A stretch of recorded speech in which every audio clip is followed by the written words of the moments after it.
자, 73페이지 문제 수단적 가치가 있습니다. 그죠? 자, 다시 집 한번 보시면 지워버렸는데 두 가지가 가장 중요합니다.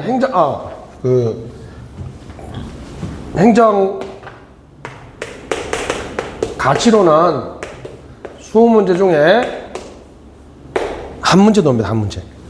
이 한 문제 중에서도 이게 이제 100%라고 봤을 때 공익하고 사회 정의가 80% 나옵니다. 이해하셨죠? 그러니까 앞 시간에 했던 공익과 사회 정의 형평성 문제를 그죠? 많이 보면 돼요. 신경 안 써도 돼요. 여러분들이 오늘 지나고 일주일 동안 복습 하시면 행정 이념론 딱 펼치잖아요. 공익과 사회 정의 문제가 80%야. 80%. 그냥 그대로 반영되어 있습니다. 자, 갑시다. 책 내용 갈게요. 수단적 가치, 합법성, 동그라미 1번, 법률에 적합해야 한다.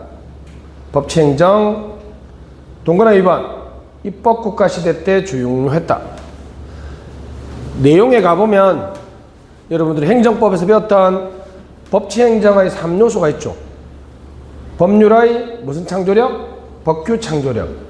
법률 유보, 법률 우위가 나와 있죠. 그죠? 아시죠? 3번, 동그라미 2번.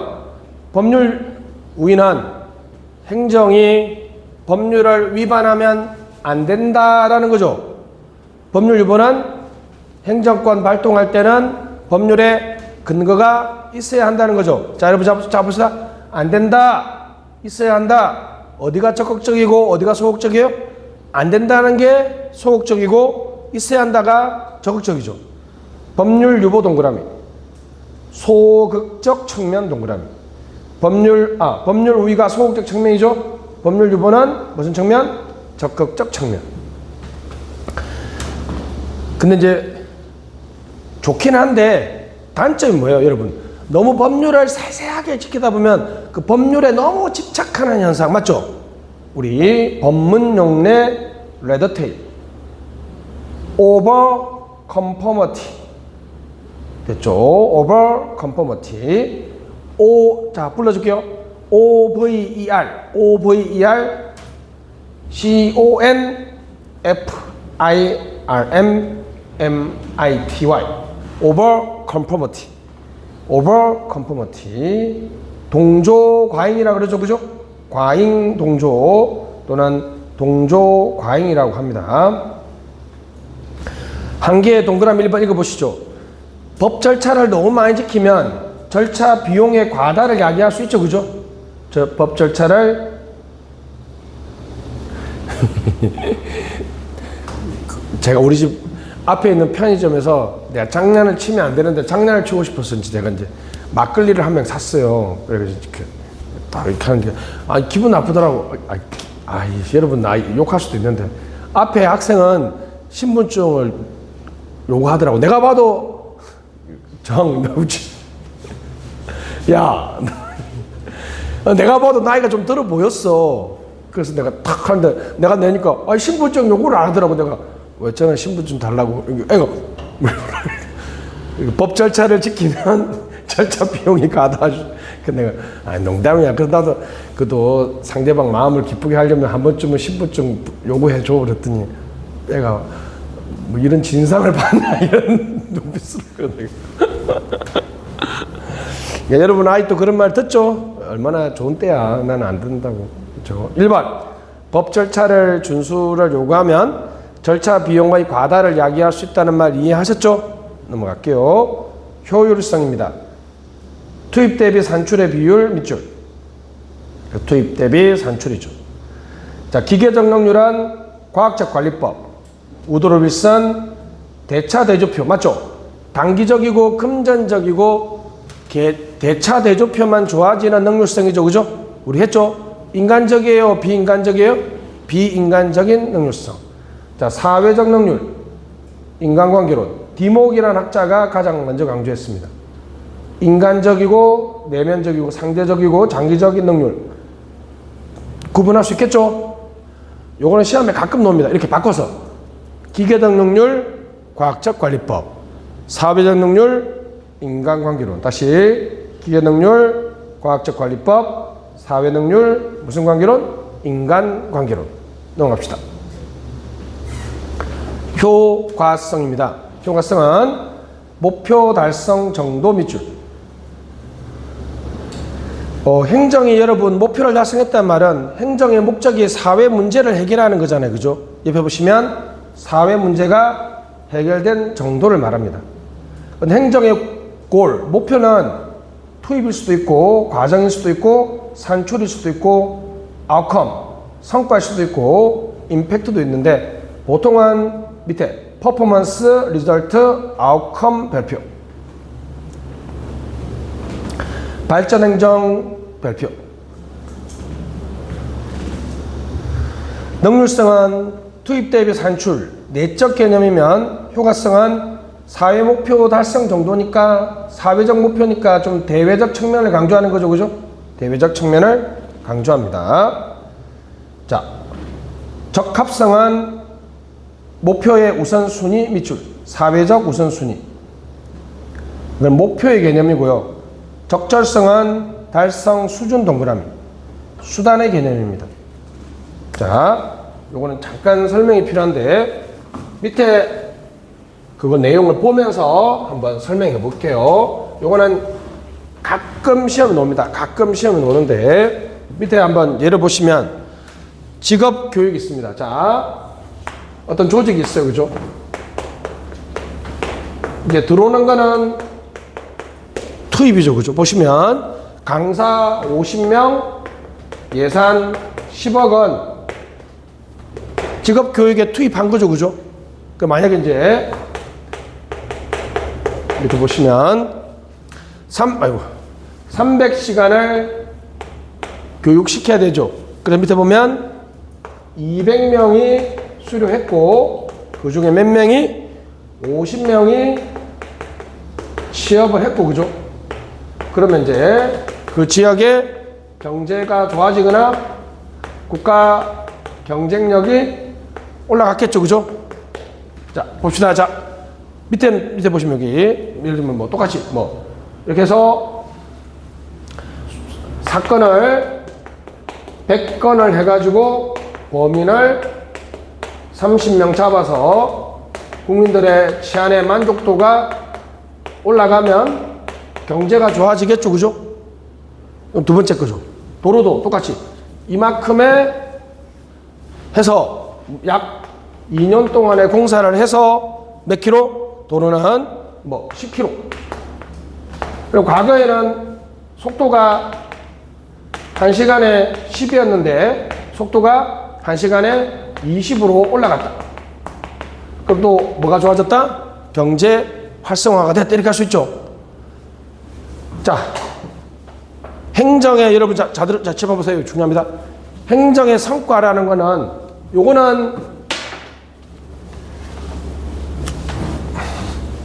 요거는 들어오는 거니까 투입 아시겠죠?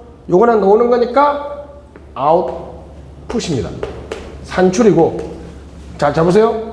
그걸 행정 외부에 있는 환경이 이용해서 만들어지는 게 아웃컴, 퍼포먼스, 리절트예요. 아웃컴, 퍼포먼스, 리절트. 보통은 요 세 개를 혼용해 쓰고 요 두 개는 구분하면 무슨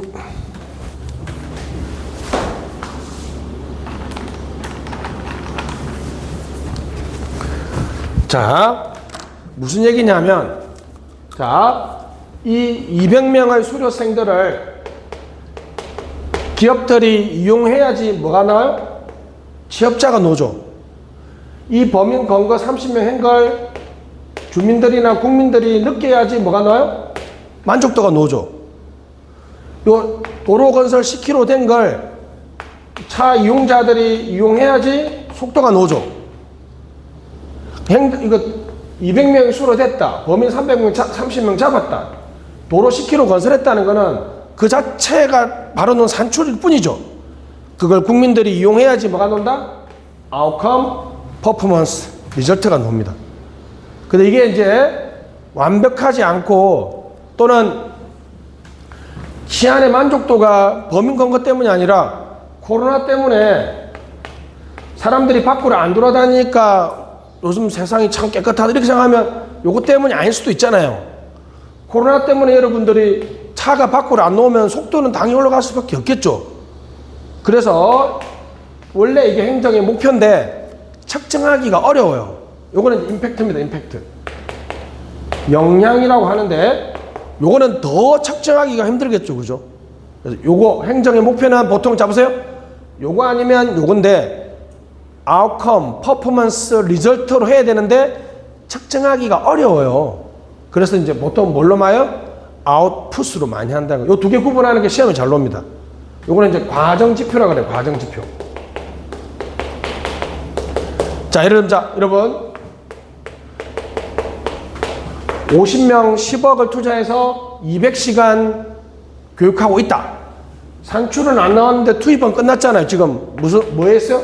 생산 과정에 있는 거죠. 그러니까 투입 대비 산출은 여기니까 무슨 지표예요? 내적 관념이죠. 요게 국민들의 관점에서 성과나 목표를 달성했는지는 외적 관점이죠.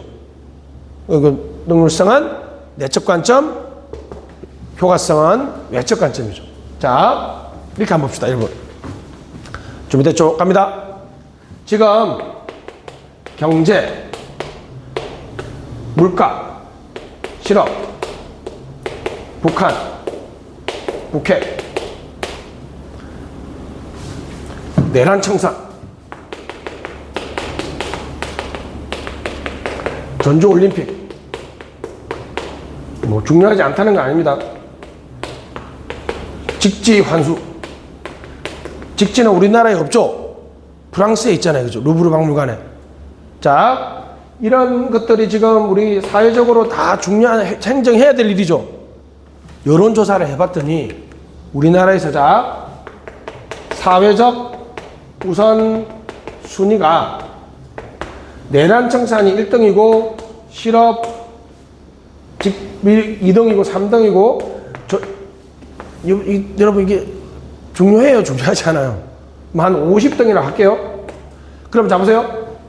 정부가 가장 중요한 목표를 전주올림픽이다. 이렇게 목표를 설정하면 사회적 우선순위와 부합해요? 부합하잖아요? 부합하지 않죠? 동그라미 1번. 이때는 뭐가 없다? 적합성이 없다. 다시 뭐라고요? 적합성이 없다.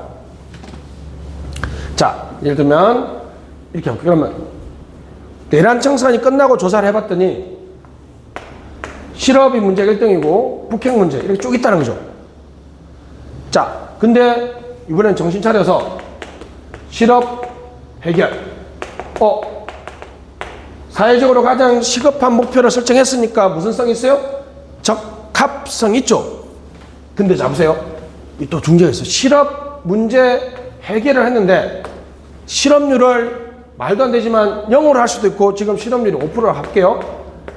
4.5%로 하겠다는 것은 달성 수준이 좀 너무 낮죠.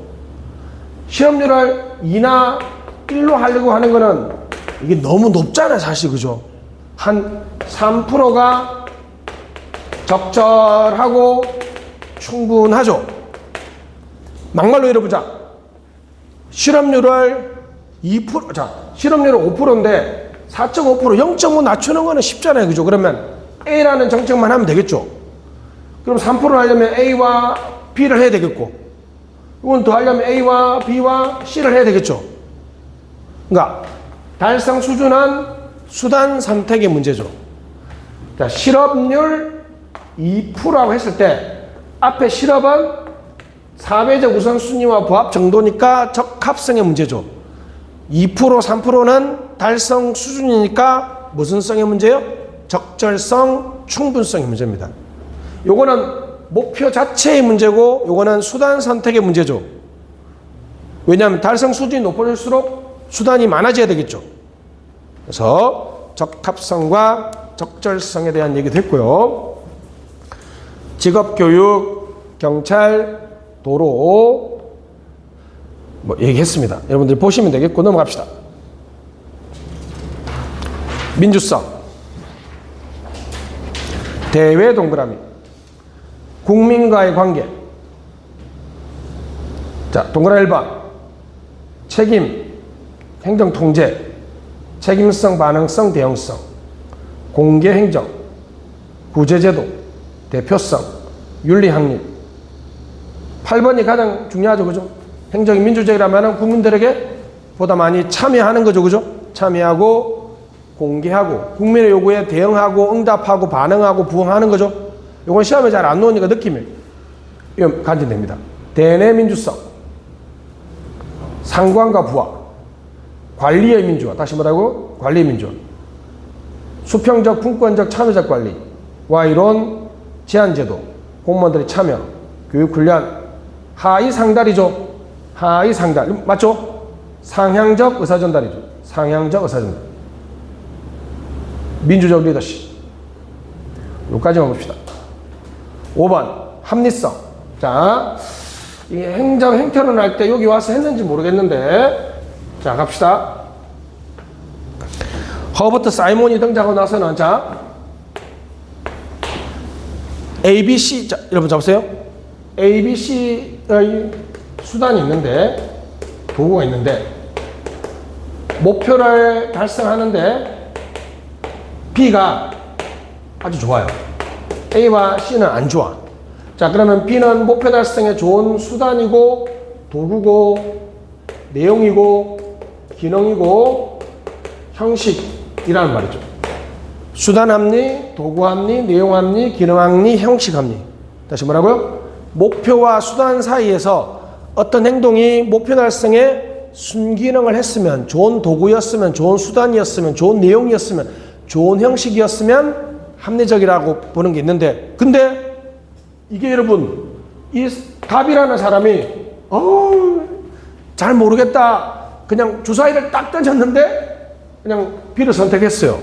근데 엄청나게 심사숙고를 하고 리저닝 무슨 뜻이에요? 이성적 사유작용을 해서 C를 선택한 거야. 근데 목표 달성에 도움이 안 돼요. 이럴 수도 있죠. 근데 이게 주사위 던지기를 해가지고 B를 선택했는데 목표 달성에 순기능 했다고 이걸 합리적 행위라고 하는 것도 좀 문제가 있죠. 그래서 합리성은 이성적 사유작용의 의사결정, 합리적 결정의 절차를 거쳤으면 무슨 합리성이 있다? 절차적 합리성이 있다 그러고요. 목표 달성에 좋은 수단, 도구, 내용, 형식, 기능이었다? 무슨 합리? 수단 합리, 내용 합리, 기능 합리, 도구 합리, 형식 합리라고 그래요. 알았죠? 봅시다. 옆에 절차적 합리성부터 보시죠. 절차적 합리성. 이성적 사유 과정 별표. 실질적 합리성이라고 합니다. 즉흥적인 결정이 아니라 합리적 의사결정의 절차 준수. 한번 써보세요. 그거 있죠. 있네. 이성적 판단의 절차를 거쳤느냐. 절차 동그라미. 절차를 거쳤으면 무슨 합리성이 있다? 절차적 합리성이 있다. 밑에 옆에 목표 달성의 도구 동그라미, 수단 동그라미, 내용 동그라미, 기능 동그라미, 형식 동그라미. 도구, 수단, 내용, 기능, 형식 합리. 느낌 있죠? 목표와 수단 관계 보는 건 디징. 좋은 기술이었느냐? 경제적 합리성은 비시 분석이죠. 법적 합리성도 목표 관점이죠. 근데 정치적 합리나 사회적 합리는 절차적 합리를 말합니다. 절차적 합리. 좀 이따 볼게요. 밑에 나와 있네요. 디징. 기술적 합리성은 여러분이 선택한 대안이 목표 달성에 좋은 인과관계 맞죠? 인과관계 맞죠? 여기 잡으세요. 자, 여기 인과관계잖아. 자, 이걸 했으니까 이게 됐다. 무슨 관계? 인과관계죠. 인과관계 같은 말? 수단 합리, 도구 합리, 내용 합리, 기능 합리, 형식 합리. 맞죠? 무슨 관계의 두 개가? 인과관계죠. 기술 합리는 인과관계. 맞습니다. 경제 합리. 최소 비용으로 최대의 효과를 달성한 것이 경제 합리죠. 경쟁 상태에 있는 목표를 어떻게 비교하여 선택하는가의 문제죠. 사회적 합리, 사회 재반 계층 세력들이 공존체제, 성소수자나 다문화 가정을 인정하는 것은 무슨 합리성이 있어요? 공존체제를 구현하는 거니까 무슨 합리가 있다? 사회적 합리가 있습니다. 법적 합리성은 법적 모순이 없는 거죠. 정치적 합리성은 의사결정 구조의 개선, 타협, 합의 미줄. 예를 들면 이런 겁니다. 자, 여러분, 자.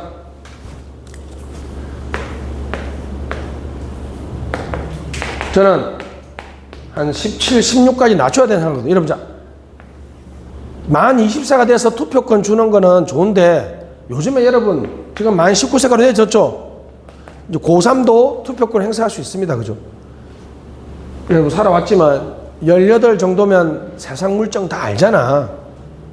투표권 나이를 점점 낮추는 거는 보다 많은 우리 공동체 구성원들이 참여함으로써 의사결정 구조를 개선하는 거죠. 무슨 합리성이 있다? 정치적 합리성. 정치적 합리성이 있다는 거죠. 됐습니다. 가외성입니다. 랜다우 미술작 상권 분립 동그라미 연방 양원제 삼신제 품위제 거부권 위원회 됐습니다. 딱 보면 뭡니까 여러분? 한 번 결정하는 게 아니라 어떤 기능을 중복이나 중첩 상태로 나누는 거죠. 재판을 여러분 왜 세 번 해요? 혹시나 틀릴 수 있으니까, 혹시나 또 다른 일이 나올 수 있으니까, 그죠? 만에 하나 다른 게 있을 수 있으니까 가외적 장치를 하는 거죠. 그죠? 됐습니다. 만장일치나 독임제는 가외성이 아니겠죠? 됐습니다. 중첩 동그라미 혼합적 혼재적 밑줄, 중복은 독자적 밑줄.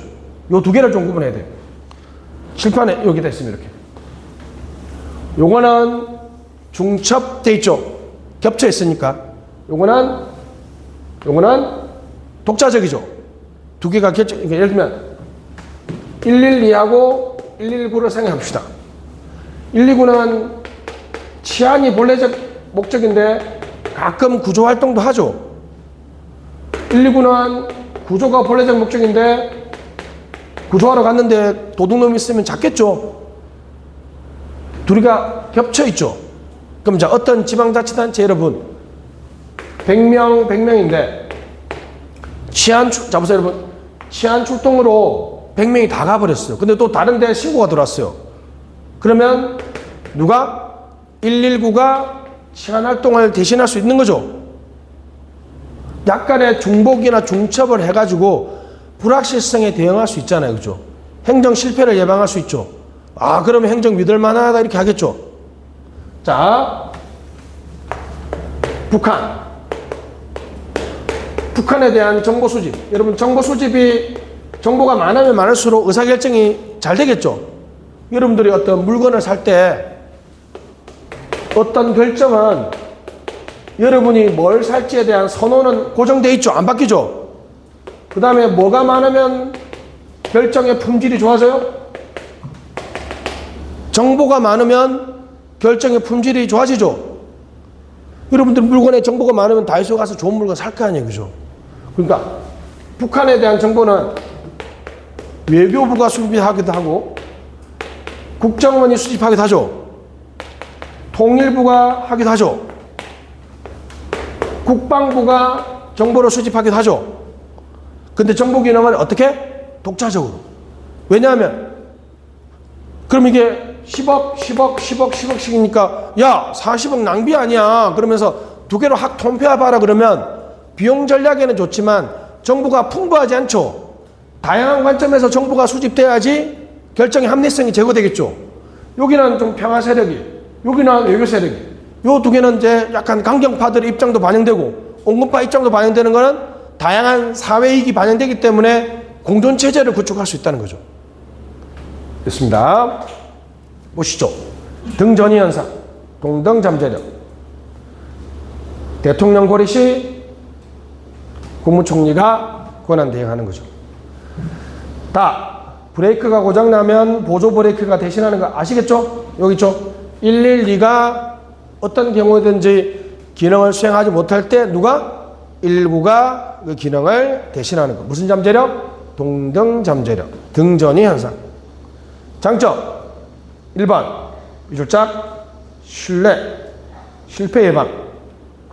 때로는 2번 경쟁과 혁신이 발생하죠. 신축성 적응성. 3번 정보 수용 범위 한계 극복. 이해했죠? 무슨 말인지? 여기 잡아봐요. 한 기관에 맡겨버리면 다양한 정보를 수집 못하잖아요. 그죠? 중복적으로 설계하니까 정보 수용 범위 한계를 극복합니다. 목표 전환 현상 방지 4번. 조직의 신경 구조성 5번. 끝에 정보의 풍부함과 정확성. 불확실성에 대한 대비. 이거는 이제 적극적 대비가 아니라 소극적 대비죠. 시험 잘 나옵니다. 적극적 쓰시고 X. 적극적이 아니라 불확실성에 대한 소극적 대책입니다. 소극적 대책. 단점은 2번이 그 단점이죠. 그죠? 좋게 보면 그런데 어떤 정보 수집에 국정원하고 외교부가 다르면 서로 싸우겠죠. 긴장과 갈등이 발생한다. 긴장과 갈등이 발생한다. 넘어갑시다. 투명성. 접근 가능. 과정은 접근 가능 밑줄. 결과는 공개.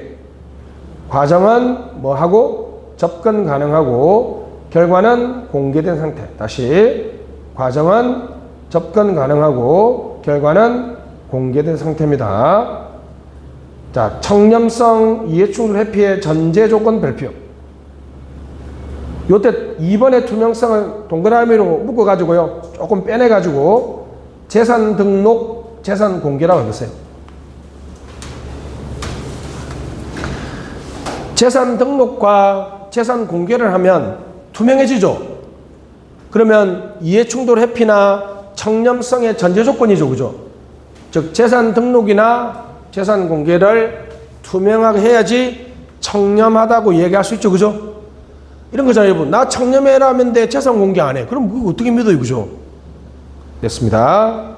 과정 투명성, 결과 투명성, 조직 투명성. 시험 잘 안 나옵니다. 넘어가시죠. 신뢰성, 동그라미 1번. 피신뢰자 동그라미 치시고 정부라고 쓰세요. 신뢰자의 기대다 할 때 신뢰자 동그라미. 국민 쓰시고. 이거 반대로 나왔습니다. 자, 여러분, 자, 우리가 아는 것처럼, 자, 여러분, 정부 신뢰라고 하면, 자, 여러분, 정부 신뢰라고 하면, 신뢰하는 사람이 정부예요? 국민이에요? 그렇죠. 국민이죠. 신뢰자는 누구다? 국민. 피신뢰자는 누구다? 정부죠. 국민이 정부를 믿는 정도니까 국민은 신뢰자고 정부는 피신뢰자입니다. 자, 뭐 취약한지 동그라미 2번. 3번 위험의 감수. 맞죠? 여러분, 자, 여러분 친구를 수민, 너는 네가 만약에 친구한테 돈을 50만 원 빌려줬어. 큰 돈이지, 그지? 그냥 떼어도 된다 라고 생각하고 빌려줄 만한 친구가 몇 명 있어? 손으로 표시해봐. 2명. 와, 인생 성공했네. 난 한 명도 없는데. 이게 바로 신뢰입니다. 그 친구를 믿기 때문에 여러분 수민이가 돈을 잃어도 상관없다고 생각하고 빌려주잖아, 그지? 친구가 만약 전화해서 수민아 5분 안에 그냥 묻지도 따지지 말고 50만 원만 보내줘. 그러면 the number is wrong number 이렇게 안 할 거 아니야. 그것도 믿기 때문에 하는 거죠. 신뢰입니다. 신뢰. 위험의 감수. 됐습니다. 넘어가시죠. 다음 페이지. 한국 법규범에서 나타나는 행정 이념이 있습니다. 국가공무원법 민주적 능률적 동그라미. 지방공무원법 민주적 능률적 동그라미. 아, 공무원법에는 그냥 뭐 있다? 민주성과 능률성이 있다. 이렇게 얘기하면 돼. 알았죠? 공무원 현장은 넘어갑시다. 지방자치법도 민주적 능률적. 국가재정법 넘어갑시다. 시험 잘 안 나옵니다. 4절 행정이념과의 관계. 상보관계 동그라미. 상충관계 동그라미. 잘 안 나오니까 그냥 넘어갈게요. 알았죠? 읽어보면 됩니다. 자, 5절 행정문화. 행정문화. 됐습니다. 행정문화 위에다가 가치체계라고 쓰세요. 가치체계 이꼴 문화입니다. 그렇죠, 여러분. 자, 우리가 사회학적 신제도주의에서 여러분 했잖아요. 자, 여러분, 자, 집중해 보시면 사회문화나 행정문화는 우리 문화라는 것은 어떤 바람직한 행동과 바람직하지 않은 행동에 대한 어떤 가치체계를 내포하고 있죠. 바람직하고 바람직하지 않은 거는 우리 행정 가치, 행정 이념이라 그랬죠. 우리 문화는 쪽으로 그런 행동을 하면 안 돼. 이런 행동해야지 라고 우리가 배웠죠. 문화는 무슨 체계? 가치 체계입니다. 1번 의식구조, 사고방식, 가치관, 태도를 말합니다.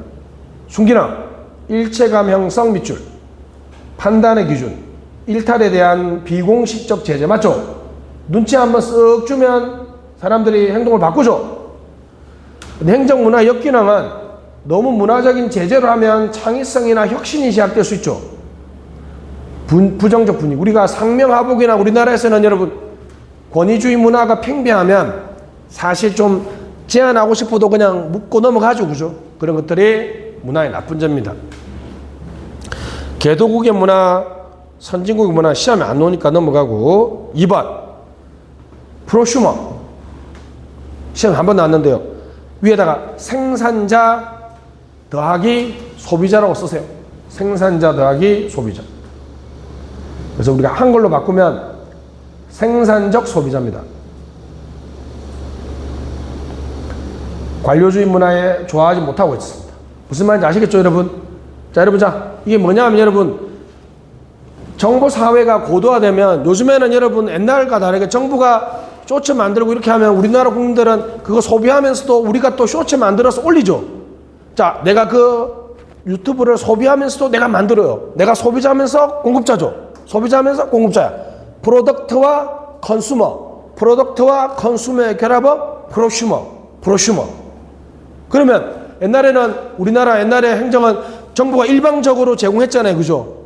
그런 건 최근에 야 이런 방식으로 제공해줘라고 하는 프로슈머와 조화롭지 못하다 됐습니다.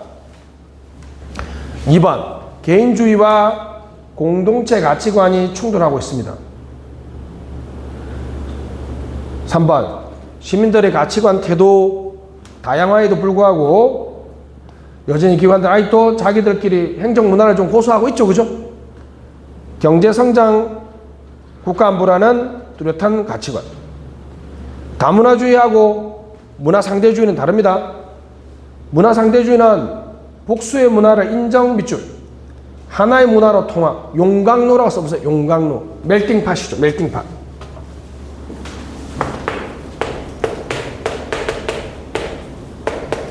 멜팅팟. 무슨 이론? 용광로 이론. 자, 이거 여러분 잘 봐야 돼요. 자, 여러분. 이거 여러분 절대 앞으로 강조하면 안 됩니다. 중국 사람, 여러분, 중국 사람이 한국에 와서는 한국의 문화를 따르고 지켜야 돼요? 맞아요? 그 말이 맞다면 우리가 중국에 가서는 중국 문화를 지켜야 되잖아. 우리가 미국에 가서는 미국 문화 지켜야 되죠. 김치 먹으면 안 되겠네. 마늘, 이거잖아. 이거 안 좋은 거야. 문화 상대주의는 폭력이에요, 폭력. 소수 문화에 대한 폭력이잖아요. 그죠? 다문화주의는 긍정적 측면 밑줄. 발전의 원동력 동그라미. 촉진 장력. 그 상대방의 문화를 인정해주고 상대방의 문화를 배우는 게 다문화주의입니다. 알았죠? 하나의 문화로 녹이려고 하는 멜팅팟, 용광로 위로는 폭력이야, 폭력. 그러면 안 돼요. 규칙과 규정이 있는데 요거보다는 요 다음 게 잘 놉니다. 자, 마지막입니다. 자, 호퍼스테트 밑줄짝 시험에 요즘에 부쩍 잘 나오고 있어요. 호퍼스테트 냈습니다. 자, 비교 문화학자인데 준비됐죠? 장남불객관절 시작. 장남불객관절. 장기와 단기의 장, 남성성과 여성성, 불확실성을 선호하느냐 회피하느냐, 개인주의냐 집단주의냐, 권력거리가 높으냐 낮으냐.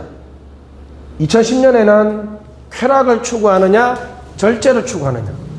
그래서 각 나라의 요 지향점이 다르다는 거죠. 한번 볼게요. 밑에 권력거리가 높으면 수직적 관계 체크.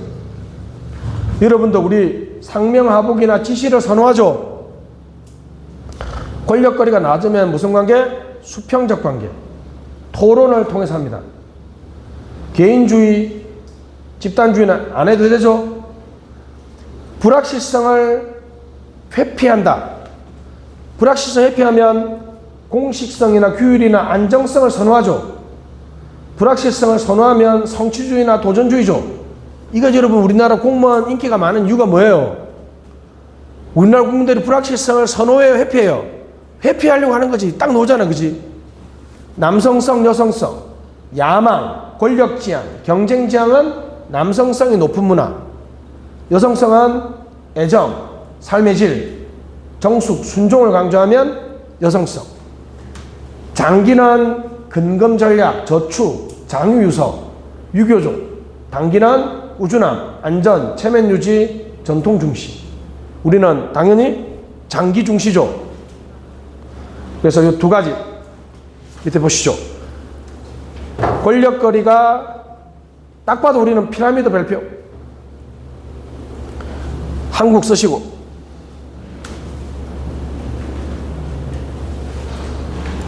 우리는 위계문화죠. 맞죠? 우리는 권력거리가 높잖아요. 수직적인 관계를 우리 국민들은 본능적으로 좀 중시하죠. 그리고 불확실성을 선호해 회피해요? 회피하죠. 요거는 시험에 안 나옵니다. 자, 외웁시다. 장남불개권절. 장남을